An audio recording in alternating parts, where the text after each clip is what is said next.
This is the Flightcast, a place where opinions aren't right or wrong, and where we can agree or disagree about movies, TV, and other assorted media because it's all subjective. My name is Ray. Thank you so much for joining me, and today we get to have some fun talking about some things that are no longer subjective but are now 100% completely objective, thanks to one Mr. James Gunn, the co-head of DC Studios.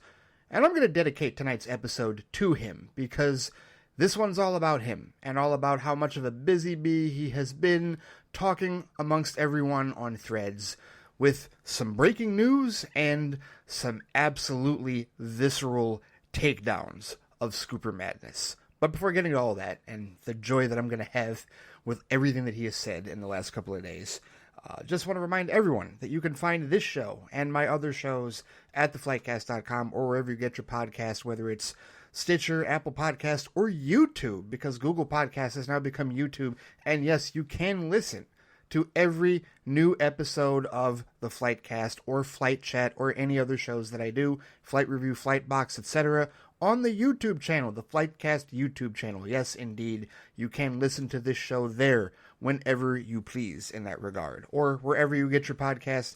I mentioned Stitcher, I mentioned Apple Podcasts, and also Overcast, which is the app that I have used from time to time to listen to my podcast when I do actually get a chance to listen to podcasts in that regard.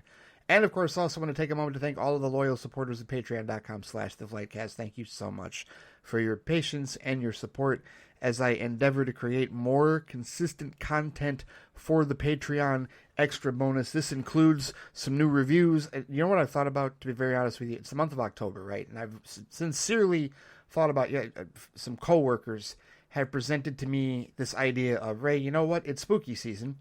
Spooky season is on the horizon. Why don't you watch some of the spooky movies that you've never seen before? And, of course, I'm picky when it comes to movies from spooky season. I've already told you that I'm not on the Hocus Pocus bandwagon. Beetlejuice is my favorite spooky season movie of all time.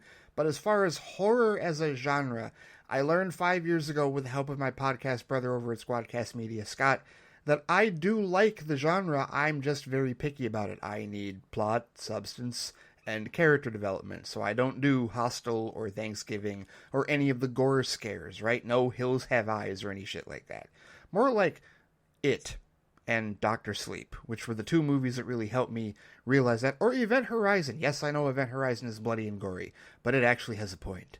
It actually has some substance to it, and it's space. Come on. Space horror. That's my favorite, horror film of all time. So, you know what? I've got a couple. In fact, there's one or two movies that I purchased in some blind buys with my collection that I have special edition steelbooks of that I think I'm going to watch for spooky season and review on Flight Review over on Patreon. And I realize that I've mentioned many times, well, I'm going to review this, I'm going to review that. I'm going to stick to it this time, seriously. It's October 10th. I need to stick to it. I'm going to watch some spooky season movies, and I'm going to review them. Some stuff that I haven't seen. Because there's definitely some spooky season movies I have not seen. So stay tuned for that, patrons. Members of patreon.com/theflightcast. That stuff is coming down the pipe. In addition to episodes of Friday Flight, where I drink alcohol, usually a new lager or beer of some type, and talk about whatever's on my mind with respect to geeky shit in that regard. So stay tuned for that. Thank you so much to those of you who are subscribers to patreon.com/theflightcast, and hope that you enjoy the content that is there and the more bonus content that is coming down the pipe. I promise you that. All right, let's get to it, people. As you know, a week or so ago, we got some exclusive reports from THR, Deadline, Variety about some casting for the new Lanterns TV show under DC Studios that I think will be an HBO original. I think they've confirmed that it's going to be on HBO. I think we talked about that. But we got some news that Kyle Chandler was confirmed to be Hal Jordan, and that there was a shortlist battle between Aaron Pierre and Stephen James for the role of Jon Stewart. But this was all hearsay. It was all rumors at the time, and it wasn't confirmed or substantiated whatsoever by Mr. James Gunn himself, who has told us repetitively, if it doesn't come from him, don't 100% trust it. And I even said, look, the man is busy. He's working on Superman in post-production, and he's working on Peacemaker Season 2 in development and production. They're filming that right now. He does not have time to be confirming or denying every question that you wish to pose to him. And even with respect to either of these casting announcements, if they are in fact true, then he can't comment on them while they're in the middle of the negotiation status. And if and when they are confirmed, that is when he will confirm them, and they will be officially official in that regard. Well, that happened yesterday. James Gunn officially came on Threads and posted first, "Welcome to DC, Aaron Pierre. After a long and grueling series of auditions, I am absolutely sure we found an incredible Jon Stewart." And he also posted the link to the Deadline.com article, which is the one that I will read from here, written by Nelly Andriva, which says, "Aaron Pierre, Rebel Ridge, has been tapped to star in Lanterns, HBO's high-profile series based on the Green Lantern DC comic. He is set to play Jon Stewart opposite Hal Jordan, a role Kyle Chandler has been in negotiations for and expected to close. More on that shortly." Pierre landed the Jon Stewart part after an extensive search. As Deadline reported 2 weeks ago, in the process's final stages, he had emerged as a frontrunner alongside Stephen James. The series from Ozark's Chris Mundy, Watchmen's Damon Lindelof, and comic book writer Tom King follows new recruit Jon Stewart and Lantern legend Jordan, two intergalactic cops drawn into a dark Earth-based mystery as they investigate a murder in the American heartland. All of the other particulars that we are aware of, with respect to it being 8 episodes, produced by HBO in association with Warner Brothers Television and DC Studios. Mundy is the showrunner, Lindelof and King are co-writing and executive producing. James Hawes will direct the first 2 episodes and will also executive produce. And it also says here that Pierre leads the cast of Jeremy Saulnier's Rebel Ridge, which has been the #1 movie on Netflix for 3 weeks, and now I have to watch it. And he next voices the titular character of Mufasa in Barry Jenkins' animated Lion King prequel for Disney, which I will not be watching because I didn't really care for the live-action animated version of The Lion King. I will stick to the original animated version myself, personally. It's all subjective. He says he's currently filming, or it says rather, that he's currently filming Apple TV Plus's The Morning Show, and he recently starred as Malcolm X in the Nat Geo series Genius, MLK and X. His credits also include Garth Davis's Foe alongside Paul Mescal and Saoirse Ronan, Clement Virgo's brother, and Jenkins' limited series The Underground Railroad. He is rep by WME, Anonymous Content, Hamilton Hodel, and Sloan Offer Weber Dern. Why did I read all of that? Because I'm a little miffed that Deadline ignored arguably the most important casting that he was in prior to this. That's right. Aaron Pierre, for people who don't realize this or didn't remember, was Dev M, a Sagittari commander in the military guild and the intended of Lyta Zod in the TV show Krypton, which to date is, in my opinion, the second biggest travesty of DC television cancellations in history. Second biggest only to the Swamp Thing show. And that's only because the Swamp Thing show was canceled after 1 flippin' episode aired, and we watched the entire rest of the season knowing that it wasn't going to get renewed. That is the #1 biggest travesty in DC television history. The second biggest is Krypton, because that show, after 2 brilliant seasons, left us hanging off of not 1, not 2, but 3 separate incredible cliffs, and we will never get resolution from any of them. So after that, I said, you know what, this is absolute bullshit. This is a complete travesty. I dearly hope that we get some legacy castings for a couple of these characters. In fact, you know what? And I said this, I remember saying this, I wanted Aaron Pierre to return to the DC fold as Jon Stewart Green Lantern. Now look, I have said for the last number of years I don't do fan casts, and I don't do fan casts. I am not one for projecting, who should be in this role, who should be in that role. I don't do that shit, because it never comes true. It never, ever, ever comes true, and I don't like getting my hopes up. We as fans get our hopes up entirely too much for a lot of silly shit that we wish could be the case, out of entitlement or expectations or whatever the hell it is. But this is the one time, and I do mean the one time in history, that a personal fan cast, because even though I don't do fan casts, I still have actors that I wish would play roles. Like, there is a part of me that some way, somehow wishes that Angela Bassett would actually still be cast as Storm in the MCU X-Men adaptation. I'm still hoping for that. I know it's not going to happen. I realize that, especially because of her performance in Black Panther Wakanda Forever, MCU fans are always going to look at Angela Bassett as Queen Ramonda. I understand that. I accept it. But there is still a small part of me that believes in that alternate reality where Halle Berry, I love Halle Berry, but still, that alternate reality were Halle Berry, instead of being cast as Storm, it was Angela Bassett, because Angela Bassett should have been Storm from the beginning, and there's still a part of me that wishes that would happen, even though I know that it won't. This is why I don't put so much energy into fan cast or personal beliefs whatsoever. But I did want Aaron Pierre to be Jon Stewart, and it's actually happening. That blew me away. I was in my car.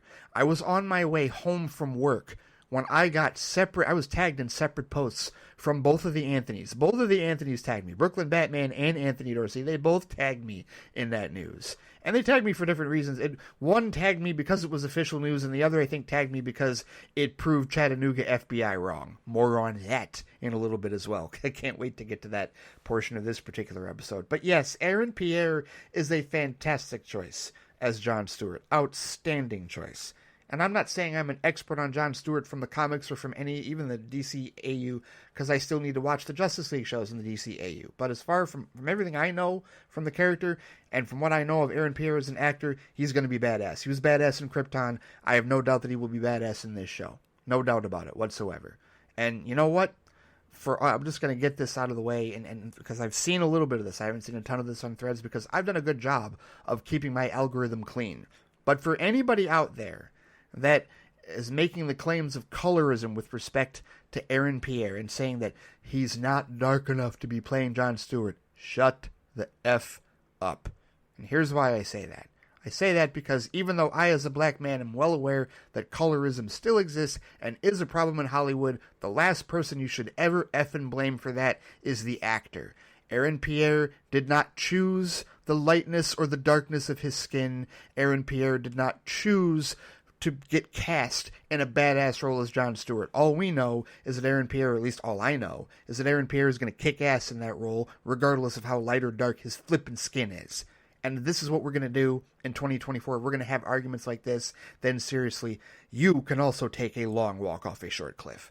I am not here for that. Not at all. No, that is utterly ridiculous. And bear in mind, I am not making light of colorism. Colorism most certainly is an issue. And if you don't know what colorism is, Google it. I really don't want to get into it right now. I'm just saying, anybody addressing that whatsoever, and I haven't seen a ton of it, thankfully, but I've seen a little bit of it here in pockets. I'm not for that. Absolutely not. Because I feel like one of you might ask me a question about that on Flight Chat, and we can still talk about it on Flight Chat if you want. I am not having any of that. Absolutely not. Get to miss me with that bullshit. Absolutely not. I'm here to celebrate Aaron Pierre's casting because it is a badass piece of casting, and it is now finally official. Never mind what was posted by Deadline or Hollywood Reporter or Variety 2 weeks ago. James Gunn himself has now confirmed it. It is now official. And man, how about that? Talk about a massive trajectory for a legacy casting like Aaron Pierre. He starts out as a Kryptonian, and now he's a member of the Green Lantern Corps. That's badass. That is fantastic. So that was reported by James Gunn. Confirmed, rather, by James Gunn himself. And then, not too long after, on the same day, James Gunn also gave us this nugget. He said, "You've been asking for a while. Well, now, and just now, it's official. Welcome to the DCU, Kyle Chandler, our Hal Jordan." So there you have it, people. What was allegedly exclusively reported a couple of weeks ago is now actually official. It wasn't official then. It is official now. Yes, Kyle Chandler will be Hal Jordan in Lanterns. Aaron Pierre will be Jon Stewart in Lanterns. It is official now. And for any of you that are out there like, well, Ray, you know what? You could have just accepted it 2 weeks ago. No, the hell I couldn't have. And you know why? Because in the middle of negotiations and contract situations, anything can break down. Anything can end. Anything can tip the scales, which is why somebody like James Gunn can't comment on it in the middle of negotiations. And guess what? If either one of these had fallen through within the last 2 weeks, you'd be pissed. You absolutely would be.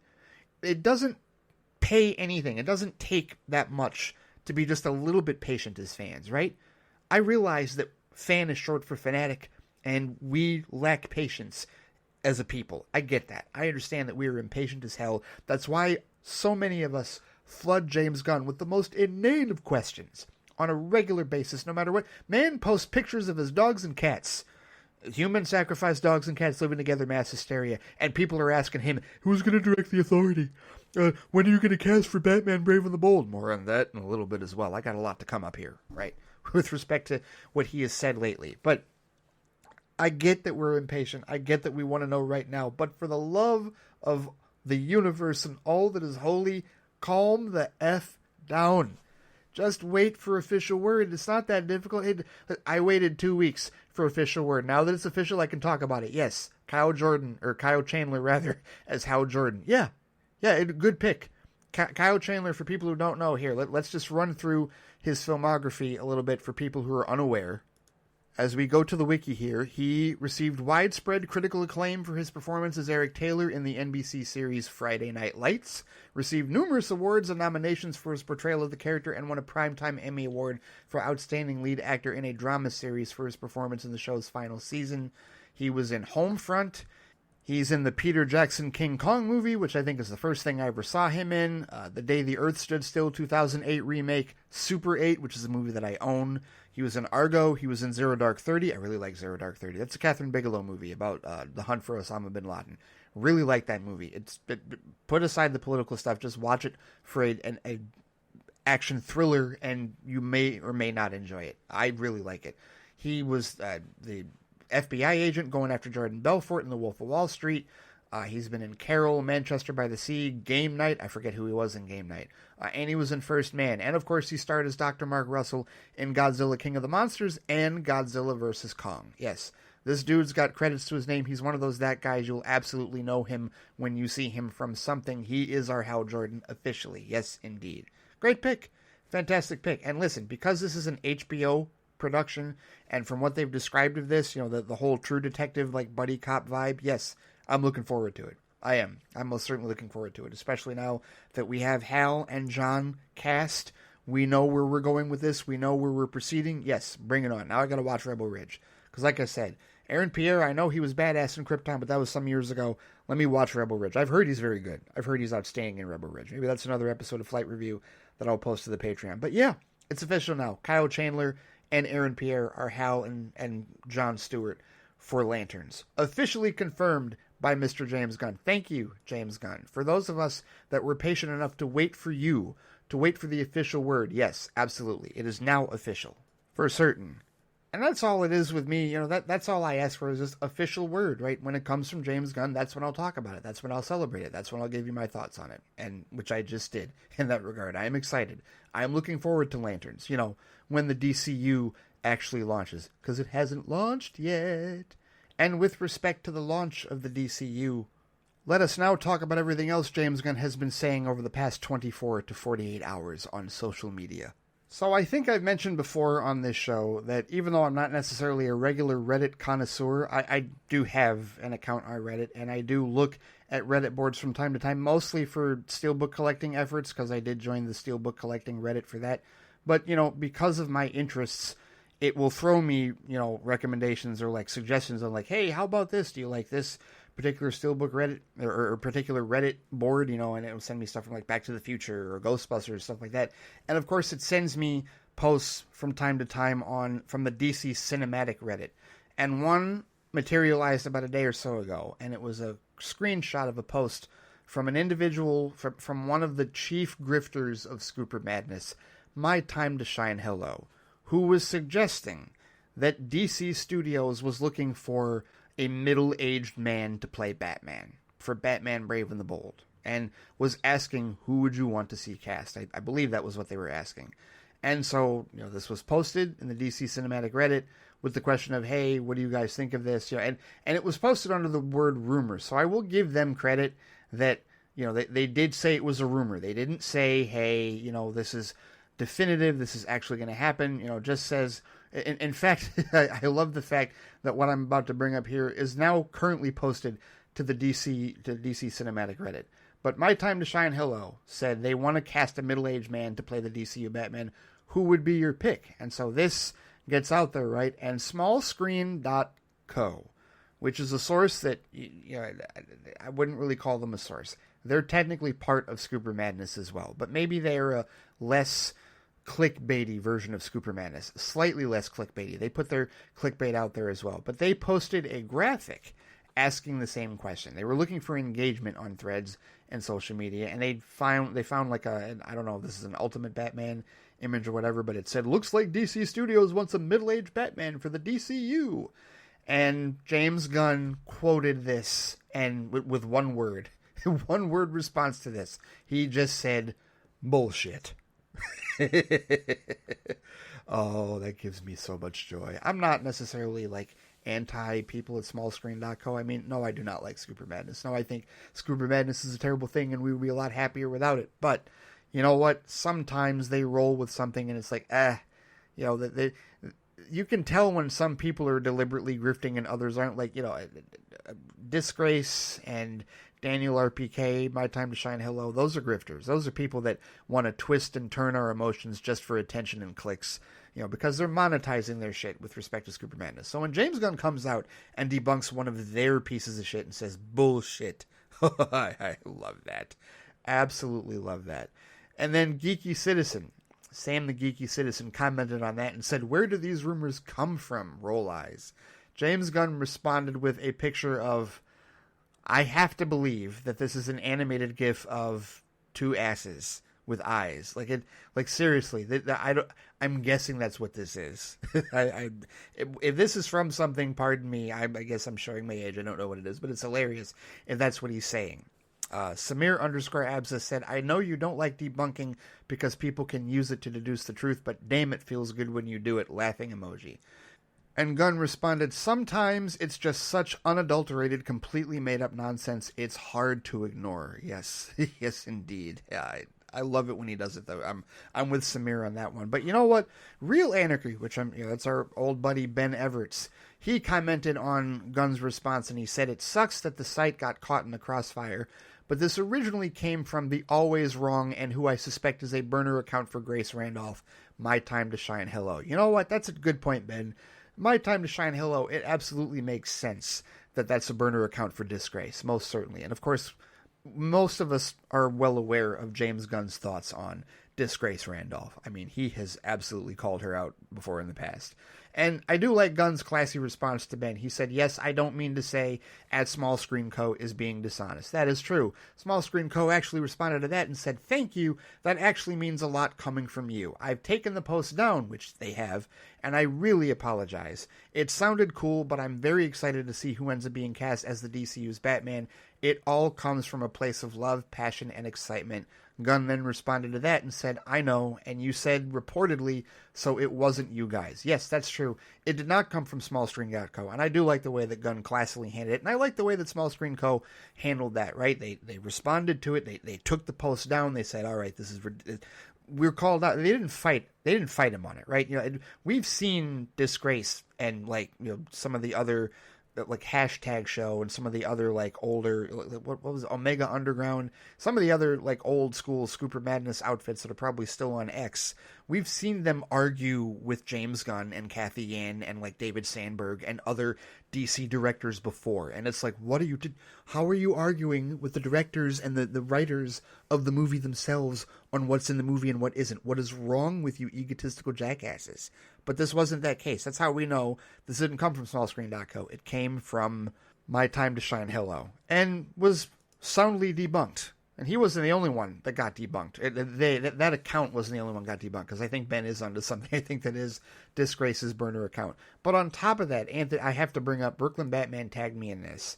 And he's been posting about it a ton, but he tagged me in one of his posts for it, about how our good buddy Chattanooga FBI, Jeff Snyder, apparently, I don't know when he posted this. It must have been, not too far in the past, within the last week or so. But he posted, Sector 2814 may have found its next Green Lantern. Stephen James has emerged as the frontrunner to play the Jon Stewart Green Lantern opposite Kyle Chandler's Hal Jordan in the DC Studios HBO series Lanterns, according to the In-Snyder's Jeff Snyder. The Canadian actor, best known for his roles in If Bill Street Could Talk and 21 Bridges, has screen tested for the leading role as the Marine Corps veteran turned member of the Green Lantern Corps, with Aaron Pierre also reported to be on the short list. Oh, so our good buddy Chattanooga FBI was reporting that Stephen James was actually going to be the new Jon Stewart, and he was wrong, incorrect, because he is not a source. James Gunn is the source. And this is what I'm talking about. This is why I don't understand why anybody follows Scooper Madness whatsoever. This is now twice. We have a laundry list. We have receipts, okay? There are so many other cases that we have on record of Scooper Madness being flat out wrong with things that they post. Absolutely false. 100% not true. Never gonna happen, wasn't gonna happen, hadn't even been thought of, right? Somebody throwing shit at the wall and seeing what sticks in that regard. And yet, they have followings. There are people that follow Chattanooga FBI. There are people that follow Daniel RPK. There are people that follow Disgrace and My Time to Shine Hello, if they are one and the same, or even if they're separate people. Scooper Madness continues to have followings. People that continue to make excuses for them like a cult in some crazy fashion when they consistently get at least 90 to 95% of the stuff they report wrong. They are wrong far more than they are right. Why do they get free passes? Why do so many people follow them? Because people are stupid. Because fans, in a lot of cases, are stupid and lazy and impatient, and they let that laziness and impatience get the better of them, and they just latch on to anything that they think is official, and then they spread it out as misinformation and disinformation on social media, and it leads us to points like today, where James Gunn comes out and says, you know what, I've had enough of this bullshit, let me go ahead and strike back. And I love it. I love it when he does that. He doesn't do it nearly as much as he did in the past, but he has consistently told us time and time again that he is the only one that we should 100% trust for any new news regarding any DCU castings or any DCU announcements in that regard. And that is a big difference between now and then with respect to DC Studios and DC Films. Because back in the day of DC Films, when it was just a rinky-dink division under Warner Brothers Picture Group, there was no leadership. There was no one that we could point to. There was no figurehead. There was no leader of the studio whatsoever, because it wasn't a studio, it was a division under Warner Brothers Picture Group, but there was no leader whatsoever that could squash the bullshit, that could smack down Scooper Madness when necessary, that could confirm or deny things that were being reported as fact by these morons. And even at the times when the trades got it wrong, right? James Gunn has even done that. There have been occasions where trades have reported a particular thing as an exclusive, and he has said, no, that's not true. That's not right. Right? He's debunked even them in that regard, right? We never had that leadership before. And I remember back in the day, we used to talk about, in the days of the earlier days of the DCEU and even in the later days after Hamada took over, we talked about how DC had nobody to control the narrative, right? And this was when we used to get into discussions about whether or not DC needed a Kevin Feige. And I always said that I believe they needed a Kevin Feige, not in the sense of turning the DC in that point, the DC cinematic universe into a MCU clone, right, in terms of tone and setting, but somebody that could absolutely be the PR face and control the narratives that would get spun wildly by Scooper Madness and just run rampant, right? So now you have trades saying, well, everybody thought it was going to be this, but it turned out to be that, and there's reports that this is a mess, and that's going on, and this is happening, and that's happening, right? All of that. There was nobody to control that whatsoever because there was no leadership. Walter Hamada was no leader, and neither were Jeff Johns and John Berg, and certainly not Toby Emmerich. All of them, horrible, absolutely horrific. But James Gunn clearly is exercising his leadership as co-head of DC Studios, as the figurehead, as the PR person, and as the creative head of the studio. And that is one massive difference between DC Films back then and DC Studios now. Here's the other massive difference, and James Gunn said this himself, and I love that he responded that this is all under his bullshit thread, right? When he debunked My Time to Shine Hello's rumor. One of the other responses that he got was currently getting, this is from Blue8881 Blue, who said, currently getting cooked on Wikipedia for trying to make a separate article for DC Studios. They still have you guys under DC Films, technically. So annoying. Is that true? You know what? Let's look at the Wikipedia, right? If we Google DC Studios, right? We Google DC Studios. What does Wikipedia tell us? Wikipedia tells us that DC Studios, formerly known as DC Films, is an American film and television production company that is part of Warner Brothers Entertainment, a subsidiary of Warner Brothers Discovery, responsible for the production of films, television, and animation based on characters from the American comic book publisher DC Comics. The studio has been led by filmmaker James Gunn and producer Peter Safran as its co-chairman and co-CEO since November 2022. Okay. DC Films was initially formed in May of 2016 as a division of Warner Bros. Pictures with the aim of overseeing the DC Comics-based film productions, primarily those of its flagship media franchise and shared universe, led by comic book writer and producer John Berg, blah, blah, blah, blah, blah. Then it says Walter Hamada was hired in 2018 following the merger between Warner Media and Discovery. WBD overhauled operations, resulting in Hamada stepping down.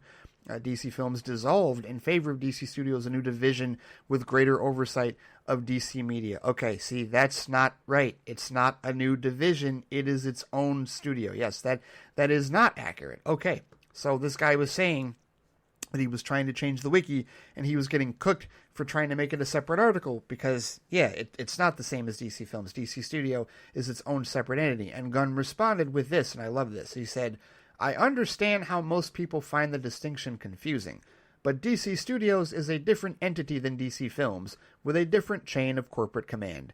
DC Films was under Warner Brothers Pictures, DC Studios is not. There you have it.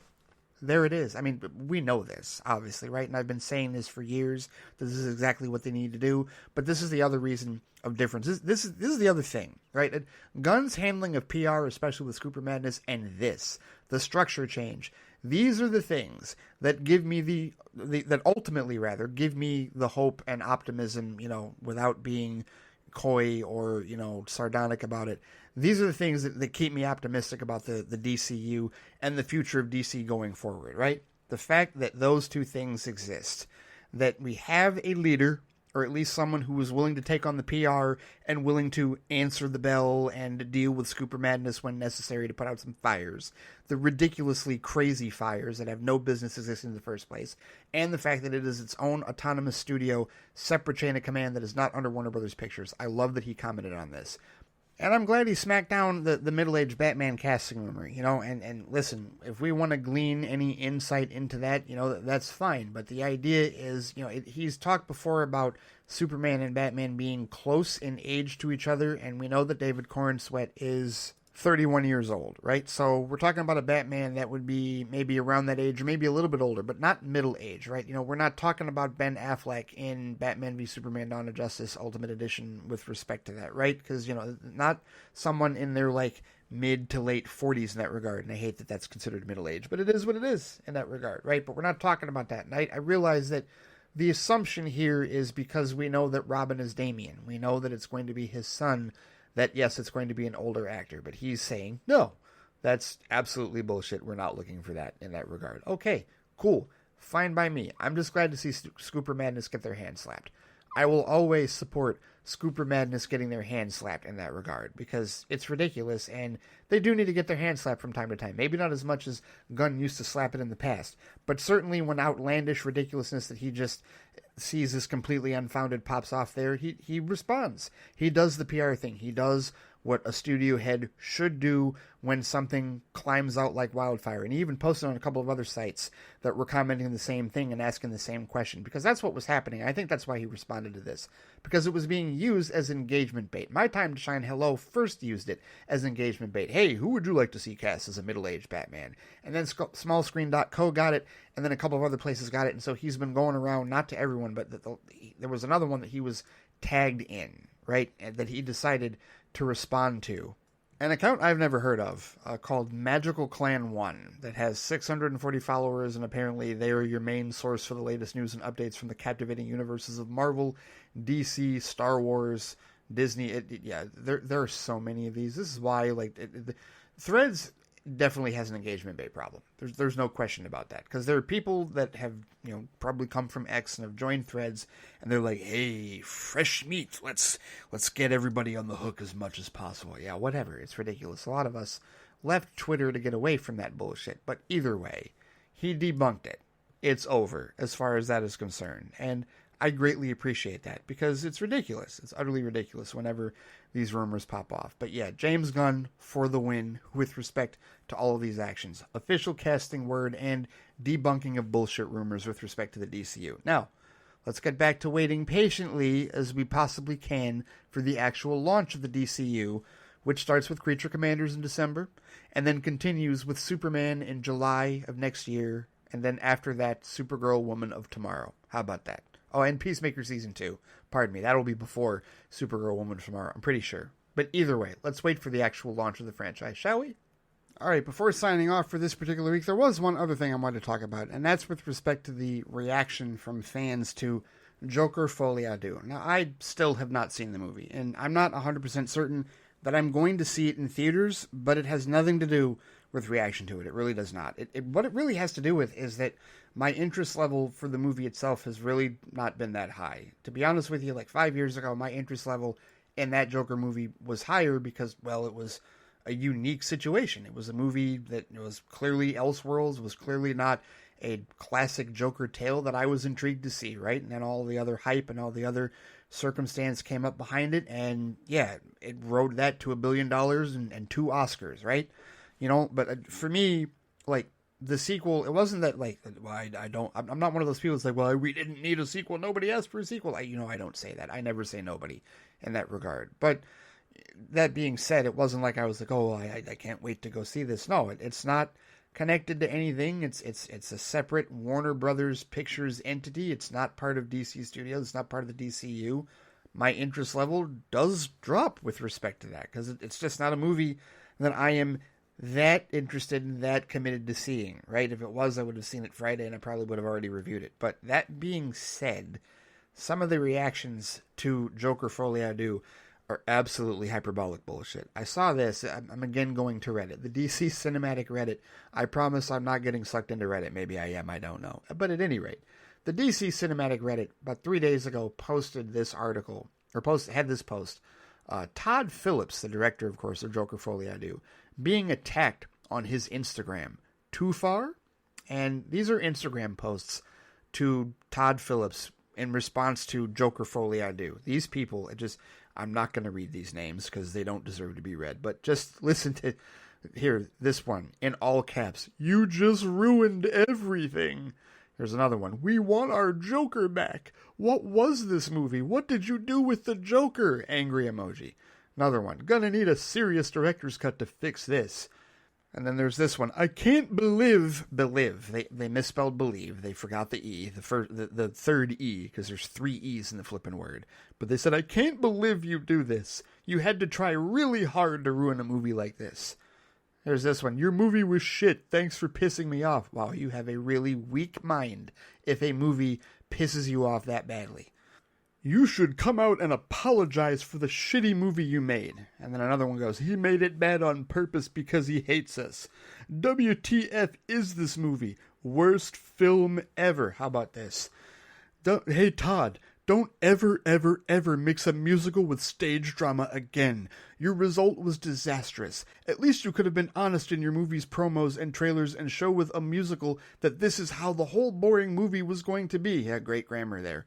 Without a doubt, the disappointment of this 2024, Joaquin Phoenix must have been tortured when recording this sequel.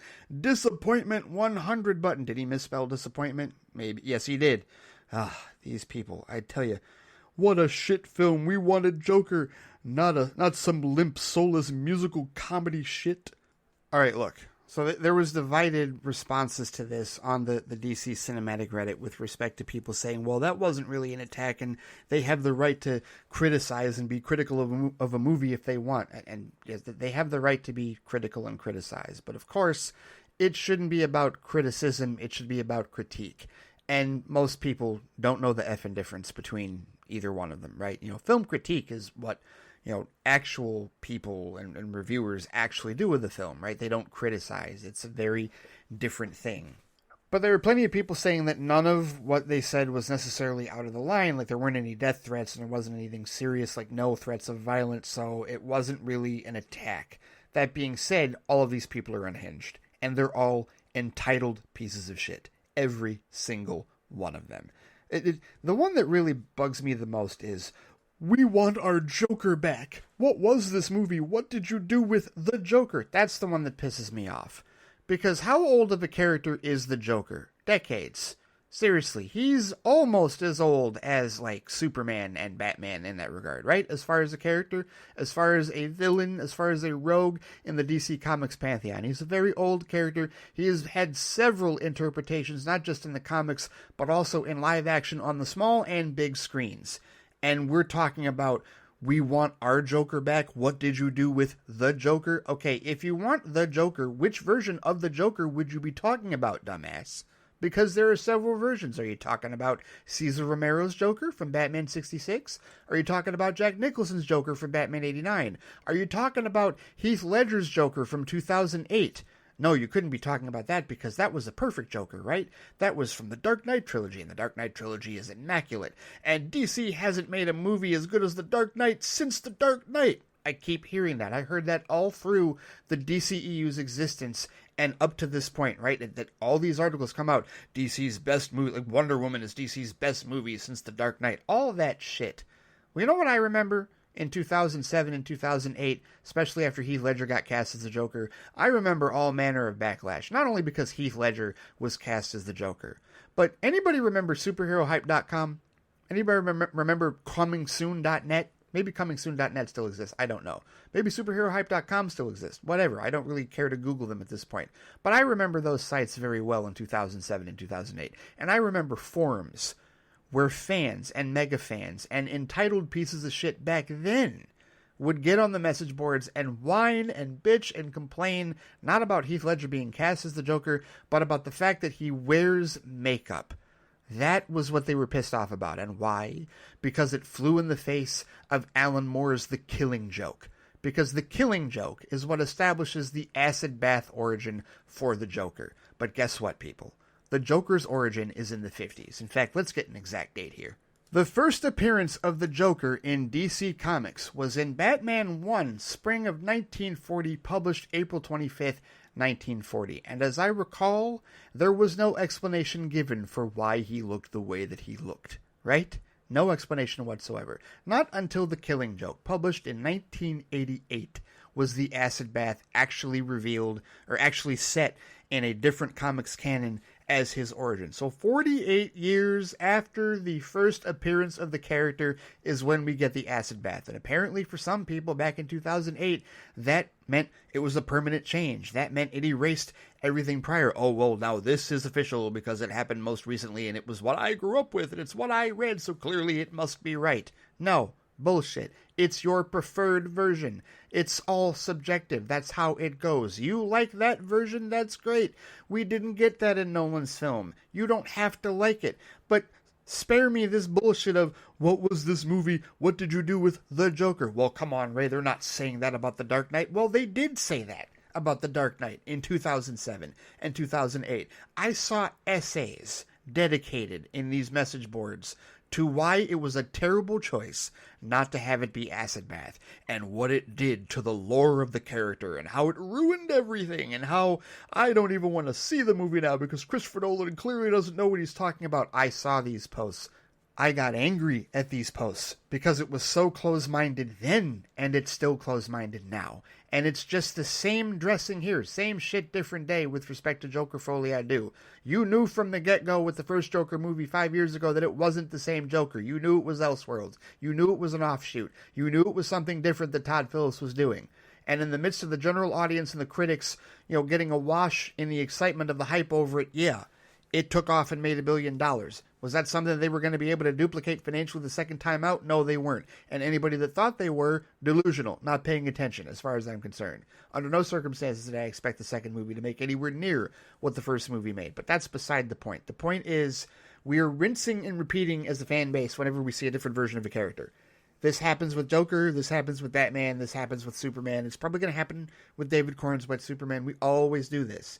There's always a contingent of fans that believe that a most recent incarnation, if it's so vastly different from the one that they grew up with, has ruined the character forever. Oh, you've desecrated his memory, and it's terrible. I can't believe it. No, you weak-willed buffoons. It's your problem. It is a you problem. Cry in a corner.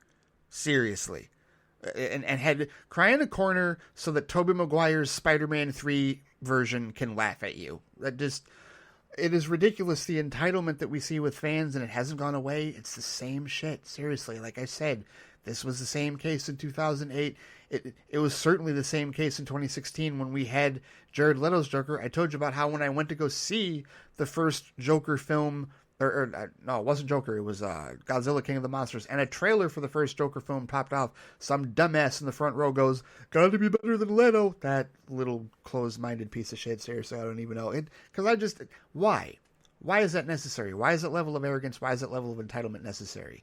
See, again, when it comes to, like, the medium, like, The movies and the TV shows and the decisions they make with characters and stories do not even remotely piss me off nearly as much as the fans. The fans piss me off more than anything. They're the source of the majority of our angst. Even more so than the studios. And I'm not saying there isn't angst from the studios, but a lot of times our angst from the studios comes when they decide to do stupid things like listen to the fans, right? Instead of like going with the creative freedom of their actual people that they employ. But that's all this is, guys. This Joker folie do tribalism, entitlement bullshit. It's just the Heath Ledger complaints in a different wrapping. It's just the Jared Leto complaints in a different wrapping. Okay, so you don't like this version of the Joker. Fine. Have a Coke and a smile and shut the F up.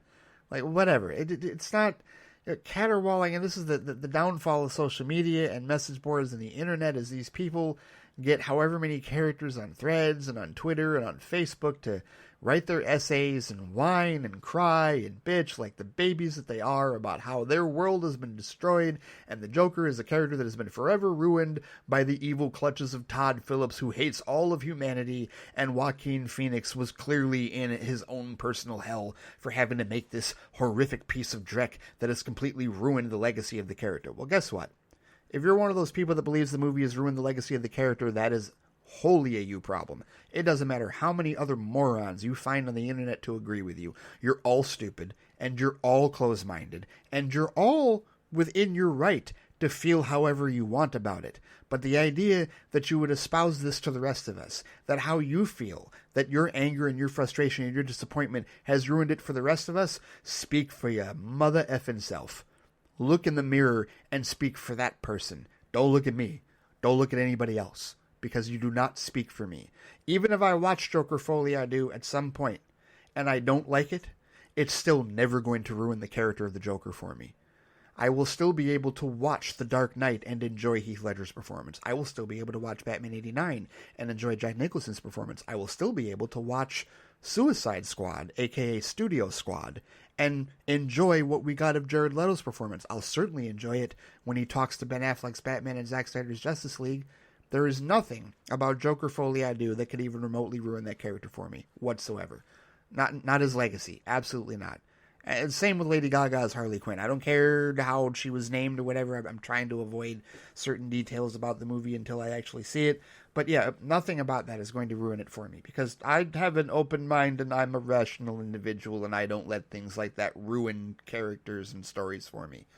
I just may not like a particular interpretation. Their interpretations of things that I don't like. But they don't ruin the entirety of a character history for me. That's just arrogant, entitled bullshit from whiny fans that just rinse and repeat over the generations. It's no different. And we're going to get it again. The next actor that gets cast as the Joker, when we get a DCU Joker, there's going to be backlash for whoever that is and however that's played. Somebody's not going to like it. Somebody's going to say it's a ripoff of this or it's a knockoff of that. And how dare you change this character that particular way, and they'll have some choice words for, whether it's Andy Muschietti or whoever the director of the film that he appears in is. Doesn't matter, whatever it is. We're going to go through this shit again. This is what happens. This is what fans do. So that's why I don't really take the Joker folie I do criticism seriously, because one, it shouldn't be criticism, and two, it's entitlement out to lunch. Like, it's just absolutely ridiculous and nonsensical in many ways. So, whatever. It is what it is. But just wanted to give my 2 cents on that with respect to that, because you know how much I so enjoy commentating on fan behavior and the illegitimacy and the hypocrisy of said fan behavior so much, especially when it comes to DC Comics characters in general.